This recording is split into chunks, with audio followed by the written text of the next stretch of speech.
एवं आम आशावादी निश्चित भाव में आम भल फलाफल पाइबु। बीजेडी रे घरे घरे शंख पदयात्रा भाग्यदाता भोटर को आपणेबा पई सबु दल निर्वाचन रणांगन रे कळ बळ कौशल लगाइथिबा बेले बीजेडी सुप्रीमो नवीन पट्टनायक जन्मरु मृत्यु पर्यंत योजना प्रचार करने सहित आलीर बीजेडी विधायक प्रार्थी प्रताप केशरी देव आली निर्वाचन मंडलीर संसीधा पेथपड़ा पाड़ीमी देसाई गोविंदपुर एकमाणिया पदिनीपाड़ पंचायत रे घरे घरे शंख कार्यक्रम रे सामिल हुई भोटर को आपणाउथिबा देखा जायतिला। इति माननीय मुख्यमंत्री को जो घर घर शंख वार्ता प्रगतिर वार्ता एवं आम अंचल कौन कम कर समस्त कथा नहीं कि आम जनसाधारण के द्वारस्थ होचु एवं जहाँ देखु कि जनसाधारण समर्थन रोचे आशीर्वाद रोचे एवं आम आशावादी निश्चित भाव में आम भल फलाफल पाइबु। सरपंचंकर प्रयास रे बहु पुरुष महिला पदयात्रा रे सामिल होइथिले। छामुआ नेताकर्मी गहन रे विपुल संख्यार भोटर को निकटतर करुथिबा देखा देछि।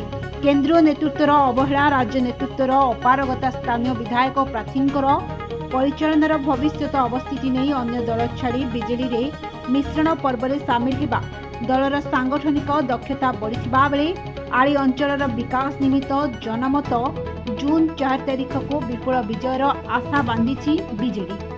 आलीर अभय कुमार को रिपोर्ट स्वस्तिक न्यूज। झरिगा निर्वाचन मंडली अंतर्गत जामपदर रे संत भीमभोई जयंती पालित ब्रह्म अवधूत डंबुरु बाबा सौभाग्य बाबा और रामदास बाबा सानिध्य रे झरिगा निर्वाचन मंडली अंतर्गत जामपदर रे संत भीमभोई जयंती पालन होइछि।